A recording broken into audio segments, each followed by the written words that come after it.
बिहार के भागलपुर में एक परिवार रहा करता था, जिस परिवार में टोटल 3 सदस्य होते हैं। मोहन और मोहन का भाई सुमित और मोहन का पत्नी भाव्या। मोहन का पत्नी का उम्र 35 साल होता है और सुमित का उम्र 25 साल। मोहन का पिता और माता कई वर्ष पहले मर चुके थे और मोहन जो था वह घर का गार्जियन के तौर पे काम करता था। यानी मोहन ही घर का बड़ा व्यक्ति होता है, जिस वजह से घर का सारा काम काज मोहन को करना पड़ता था। और जो उसका भाई सुमित था वह उस वक्त पढ़ाई कर रहा था, तो पढ़ाई का खर्च देना और देखभाल करना मोहन को ही था। मोहन अपना पत्नी से भाव्या से ये बोल रखा था कि ये जो हमारा भाई सुमित है, छोटा भाई, उसको एक बेटा का दर्जा देना, उसे बेटा की तरह मानना। और भाव्या भी ऐसे ही सुमित के साथ रहती, सुमित को अपना बेटा के जैसा मानती। और मोहन था वो तो पहले से ही भाई को अच्छा से देखभाल, रहन सहन, देखभाल, पढ़ाई लिखाई करवाता था। सारा कुछ ठीक चल रहा था। कुछ वक्त बीतने के बाद मोहन जो होता है वह बाहर कमाई करने के लिए चला जाता है। अब घर में 2 ही व्यक्ति बच जाते हैं, एक मोहन का भाई सुमित और मोहन के पत्नी भाव्या। मोहन जब बाहर कमाने के लिए जाता है तब कुछ वक्त बीतने के बाद जो सुमित है उसका हरकत और रवैया मोहन के पत्नी भाव्या को अच्छा नहीं लगता।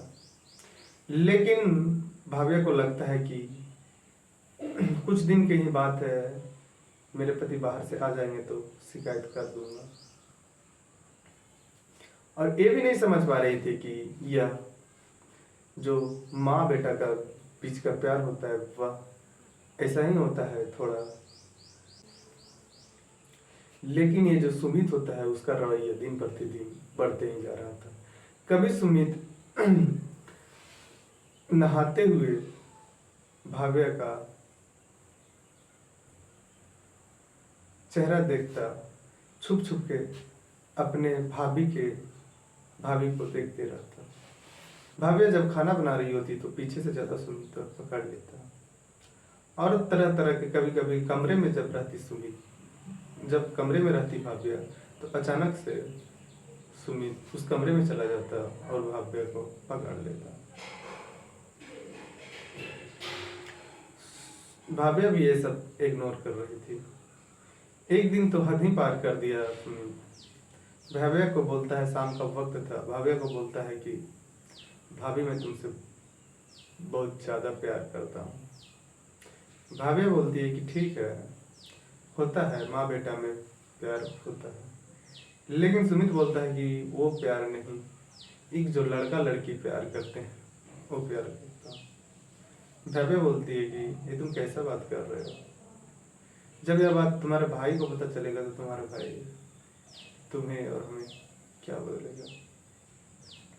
भाव्या सोचती है कि इसे इग्नोर करना सही बात नहीं है। भाव्या अपने पति को भी बताती है कि सुमित जो है वह मेरा नजदीक आ रहा है और हमें किसी न किसी बहाने से हर रोज टच किया करता है, और कल तो हद ही पार कर दिया, वह बोल दिया कि तुमसे हमें प्यार करता हूँ। मोहन भी इस बात को इग्नोर कर देता है। मोहन बोलता है कि अभी वो नादान है, नासमझ है, उसे मैं समझा दूंगा। भाव्या इस बात का जिक्र अपने आसपास के लोग, अपने चाचा चाची को भी करती है। चाचा चाची चचेर होते हैं। चाचा चाची भी इस बात को इग्नोर कर देते हैं, बोलते हैं कि अभी बच्चा है, अभी उसे कुछ पता नहीं है।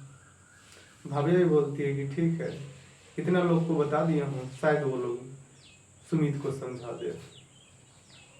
फिर कुछ वक्त बीतता है और जो भाव्या होती है वह दोपहर का वक्त था, अपने कमरे में लेटी हुई थी। सुमित अचानक से उसके कमरे में जाता है और कमरे का दरवाजा बंद कर देता है। और बंद करने के बाद अचानक से भाव्या के बेड पे लेट जाता है और भाव्या को पकड़ लेता है और उसके साथ जबरदस्ती करने लगता है। भाव्या तो उस वक्त उस सुमित का शिकार हो जाती है। लेकिन भाव्या कहे तो कहे किससे कहे। उसका पति से भी भाव्या को बोलने में, अपने पति से भी भाव्या को बोलने में कहीं न कहीं लग रहा था कि पति भी क्या सोचेगा कि अभी तो सुमित बच्चा है, लेकिन जो मेरी पत्नी है वह तो बड़ा थी, उसे समझा बुझा सकती थी। भाव्या एक पल के लिए अपना पति को भी नहीं बताती, लेकिन अपना चचेर चाचा चाची को जरूर बताती, लेकिन वो सब भी सुमित को कुछ नहीं समझाते। दूसरा दिन होता है, फिर से सुमित भाव्या के कमरे में जाता है, फिर से जबरदस्ती करने लगता है। भाव्या कुछ प्लान करके रखी थी, अपने बेड के नीचे एक चाकू छुपा के रखी थी। जिस वक्त सुमित उसके कमरे में जाकर जबरदस्ती करने लगता है, उसी वक्त चाकू निकालती है और सुमित का प्राइवेट पार्ट काटती है और उस प्राइवेट पार्ट को लेकर थाने पहुंच जाती है। थाने में बोलती है कि साहब, हमारा जो देवर है वो उसको जबरदस्ती कर रहा है, हम उसका प्राइवेट पार्ट काट दिए हैं, अब चाहे जो सजा दे दे वो सजा दे। लेकिन इस तरह का कृत्य करना मैं नहीं चाहता था। वह मेरा जो देवर था वो जबरदस्ती हमसे संबंध बनाता था और हमें ये चीज़ अच्छा नहीं लगा। पुलिस रिपोर्ट लिख ही रही थी।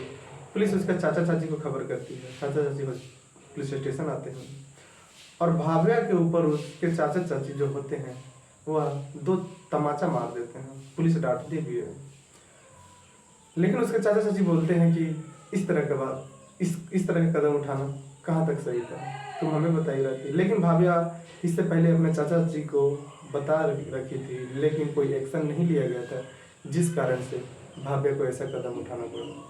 भाव्या के पति को भी बताया जाता है, मोहन को। मोहन भी आता है और भाव्या को मारने पीटने लगता है कि तुम हमेशा हमेशा के लिए सुमित का जिंदगी बर्बाद कर दी, अब उसका वंश आगे कैसे बढ़ेगा। लेकिन यह सोचने वाला बात है कि क्या भाव्या अगर आज सुमित के साथ संबंध बनाती तो भाव्या के पति जो मोहन थे उसको किसी न किसी तरह से पता चलता, आसपास के लोगों को पता चलता, तो सब लोग गलती भाव्या को ही ठहराते कि भाव्या बड़ी थी, भाव्या को ऐसा नहीं करना चाहिए था, इसमें सारी गलती भाव्या का है। लेकिन अगर भाव्या ने ऐसा कदम उठा दिया तो इसमें भी सारी गलती भाव्या को ही लगा रहे हैं।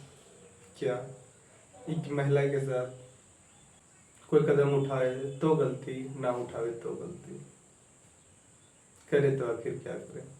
खैर, कानून भाव्या को क्या सजा देती है वो तो कोर्ट फैसला करेगी।